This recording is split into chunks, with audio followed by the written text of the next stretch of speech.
30,000ல best gaming மொபைல்னா Oppo K13 Turbo Pro. இந்த particular mobile பார்த்தீங்கன்னா 31,000 விட கம்மியாகவே கிடைக்குது. அதுவும் எந்த கார்டு ஆஃபரும் இல்லாமலே கிடைக்குது. 8GB RAM 256GB variant. Price பார்த்தீங்கன்னா 30,900 தான் இருக்குது. அதில் கார்டு ஆஃபர்லாம் எதுவுமே கிடையாது. ஸோ இதில் நமக்கு Qualcomm Snapdragon 8s Gen 4னு ஒரு தரமான ஒரு சிப்செட் இருக்குது. 7000 mAh battery with 80 watt charger இருக்குது. அது மட்டும் இல்லாமல் கூலிங் ஃபேனும் ஒரு கொடுத்துருக்காங்க. ஸோ ஓவராலாக இந்த பட்ஜெட்டில் உங்களுக்கு ஒரு தரமான ஒரு கேமிங் மொபைல் ஓப்போலேருந்து எதிர்பார்த்தீங்கன்னா இதை டக்குன்னு புக் பண்ணுங்கள், இல்லை உங்களுடைய நண்பர்களுக்கு ஷேர் பண்ணுங்கள்.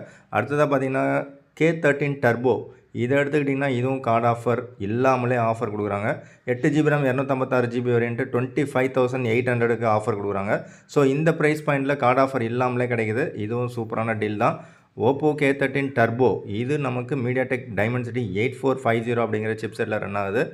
ப்ரோ வெர்ஷனும் இதுக்கும் என்ன டிஃப்ரென்ஸ்னால் MediaTek ப்ராசஸரில் உங்களுக்கு டர்போ கிடைக்கும்.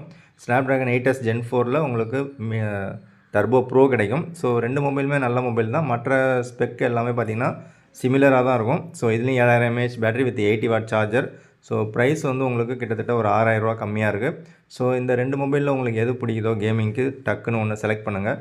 இல்லை ஒரு 20,000ஓட கம்மியாக வாங்கலாம்னு பார்த்தீங்கன்னா ஓப்போவில் K13 இந்த பர்டிகுலர் மொபைல் நீங்கள் செலக்ட் பண்ணலாம். ஸோ இந்த மொபைலுக்கு பார்த்தீங்கன்னா 8/128 கார்டு ஆஃபர் இல்லாமலே 18,000 அண்ட் 8/256 கார்டு ஆஃபர் இல்லாமலே 20,000 கிடைக்குது. ஸோ இதுவும் வந்து ஒரு தரமான ஒரு மொபைல் தான். இந்த ப்ரைஸ் பாயிண்டில் Snapdragon 6 Gen 4 சிப்செட்டில் ரன் ஆகிற மொபைல். இதுலேயும் பார்த்தீங்கன்னா 7000 mAh பேட்டரி 80 வாட் சார்ஜர் டப்பாவிலே ப்ரொவைட் பண்ணுறாங்க. ஸோ ஓவராலாக பார்த்தீங்கன்னா இந்த பட்ஜெட்டில் இது வந்து ஒரு தரமான ஒரு டீல். ஸோ ஓப்போ பிடிக்கும் அப்படின்னா டெஃபினட்டாக இந்த 3 மொபைலில் உங்களுக்கு பிடிச்சதை நீங்கள் டக்குன்னு செலக்ட் பண்ணுங்கள், இல்லை உங்கள் நண்பர்களுக்கு ஷேர் பண்ணி விடுங்க.